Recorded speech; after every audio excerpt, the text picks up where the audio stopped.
Oui.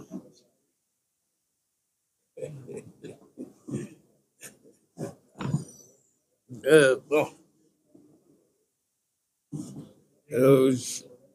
c'est bon. Voilà, en fait, bon, je vous remercie, hein. Je remercie d'abord le grand Doudou qui a tout dit et qui est notre doyen et coordonnateur du collectif des avocats constitué par M. Mohamedou Ngom, dit Farbo, député à l'Assemblée nationale de la 15e législature et qui fait actuellement l'objet d'une procédure de levée de son immunité parlementaire sur la demande du garde des Sceaux au ministre de la Justice, qui a été saisi par le procureur général près la Cour d'appel de Dakar par un courrier en date du 3 janvier. Donc, ce n'est pas une nouvelle affaire, c'est une ancienne affaire. Parce que le procureur général, près la Cour d'appel de Dakar, a saisi le garde des Sceaux par un courrier en date du 3 janvier 2025 pour demander au garde des Sceaux de saisir l'Assemblée nationale afin de lever l'immunité parlementaire du député Farba Ngom. Et le procureur général a formulé cette demande sur la demande encore du procureur du parquet financier, M. Abdoulaye Sylla, qui certainement a été saisi d'un rapport de la CENTIF, qui est la cellule de traitement des informations à caractère financier.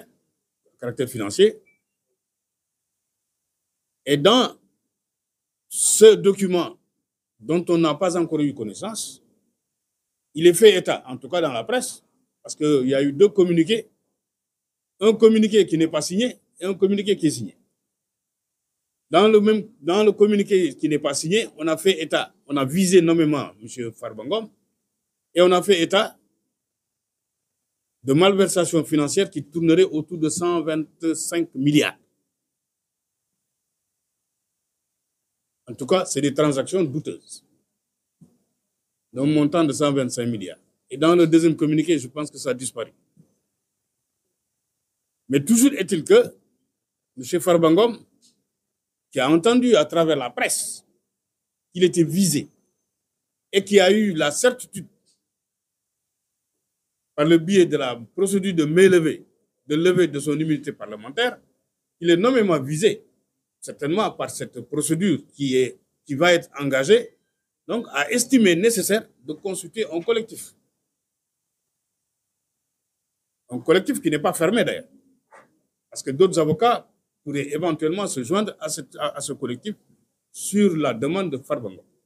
Mais toujours est-il qu'en l'état actuel, il a consulté 4 avocats. Et ces 4 avocats-là, c'est le doyen Doudou, c'est moi, M. Babouka Sissé, M. Alassane Sissé et M. Pascal Gomis, qui eux ne sont pas là, parce que je ne les ai pas vus en tout cas, mais le doyen Doudou a dit que c'était indépendant de leur volonté. Mais toujours est-il que ce qu'il faut retenir, c'est que Farba Ngom n'a jamais eu connaissance d'un rapport de la CENTIF qui l'incrimine ou en tout cas qui l'épingle, pour reprendre une expression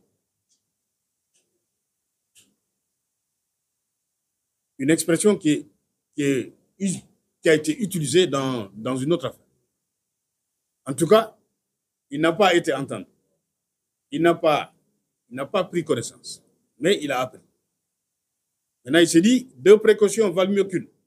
Ce que je vais faire, c'est aussi simple, c'est de consulter un collectif pour au moins me défendre. Parce que aussi, il bénéficie de la présomption d'innocence. Jusqu'à présent, il n'y a pas eu de procédure à proprement parler judiciaire. Mais en fait, il bénéficie de la présomption d'innocence. Il s'est dit, il vaut mieux prendre toutes les précautions nécessaires. Maintenant, je constitue un collectif et c'est ce collectif-là qui va me défendre au cas où une procédure judiciaire serait engagée contre ma personne. Donc, c'est pourquoi nous avons estimé nécessaire au moins d'alerter l'opinion publique, nationale et internationale, sur le fait que M. Farbangom, que l'on a jeté comme ça en pâture, que l'on a jeté à la vindicte populaire, M. Farbangom n'a jamais été entendu dans le cadre d'une enquête de la CENTIF. Il n'a jamais été confronté aux agents de la CENTIF. Donc, en fait, il ne sait pas de quoi on lui reproche. Il a l'impression lui-même, il le dit, que c'est un complot. Parce que simplement, il n'a jamais été confronté, ni entendu, ni en fait, on ne lui a pas donné l'occasion de s'expliquer sur ce que éventuellement on lui reproche. Et donc, c'est pourquoi il a estimé nécessaire de consulter ce collectif-là et il entend se défendre jusqu'au bout. Comme il l'a si bien dit, il va se défendre. Parce que simplement, en fait, il bénéficie de la présomption d'innocence. Farbangom n'a jamais eu à gérer des deniers publics. Il n'a jamais eu à occuper un poste ministériel, encore moins de conseiller, etc. Durant tout le du régime précédent. Donc, vous ne pouvez pas lui dire, mais en fait, maintenant, au Sénégal, la richesse est devenue un délit. C'est-à-dire, en fait, c'est d'entrer en relation d'affaires avec d'autres personnes, n'a pas le droit de s'enrichir, etc. Donc, en fait, c'est devenu un délit. C'est-à-dire, en fait, qu'est-ce qu'on veut maintenant dans ce pays-là? Que les gens s'appauvrissent. C'est-à-dire qu'on n'avance pas dans ce pays. Or, pour le cas de M. Farbangom, je ne vois pas en quoi on peut aujourd'hui lui reprocher de s'être enrichi. Parce que ce n'est pas un délit.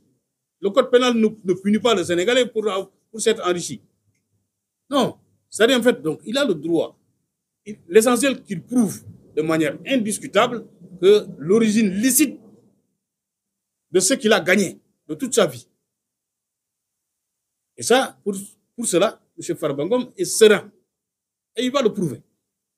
Donc, c'est pourquoi il a estimé nécessaire quand même de consulter un collectif et de demander à ce collectif-là de le défendre au cas où il ferait l'objet de poursuites. Parce qu'en l'état actuel, on ne peut pas parler de procès. À l'état actuel, il n'y a pas une enquête judiciaire à proprement parler en l'état actuel.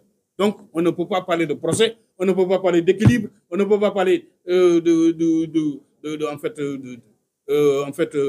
d'une bonne administration de la justice, etc. Mais non, nous appelons simplement à un respect des procédures.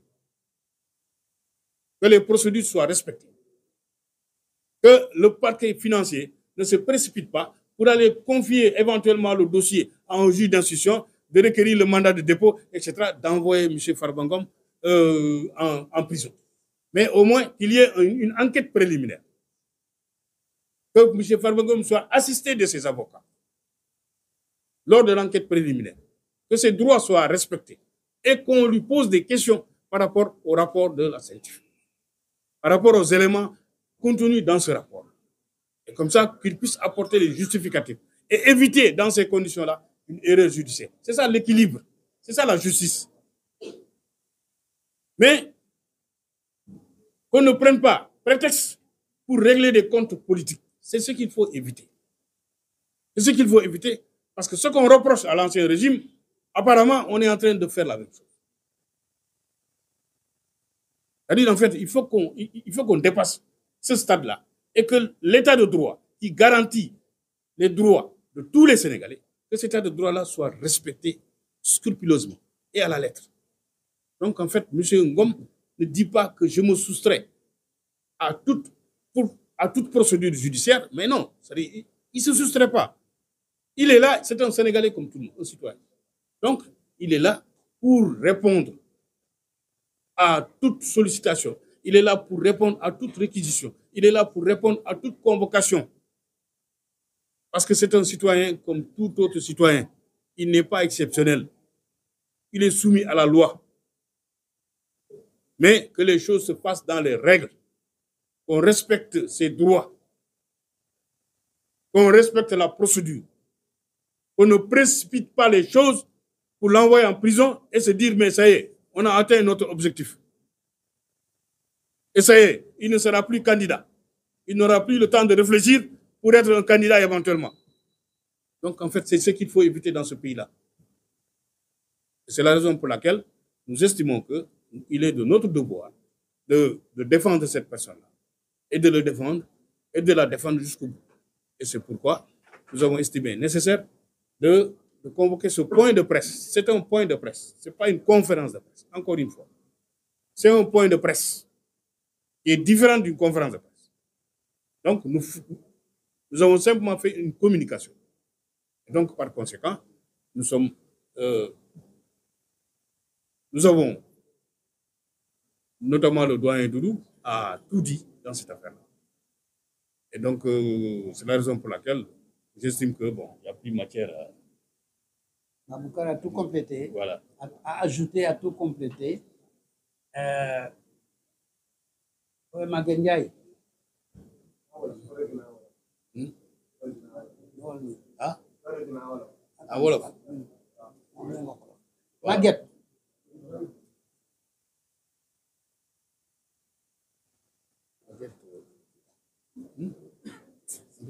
Magendiaï, c'est mon âge. Ah oui. Comment? On communique.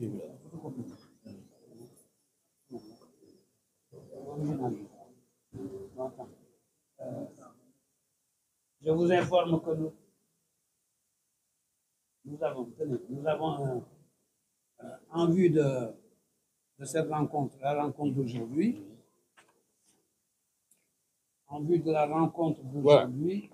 nous avons fait un texte pour la presse.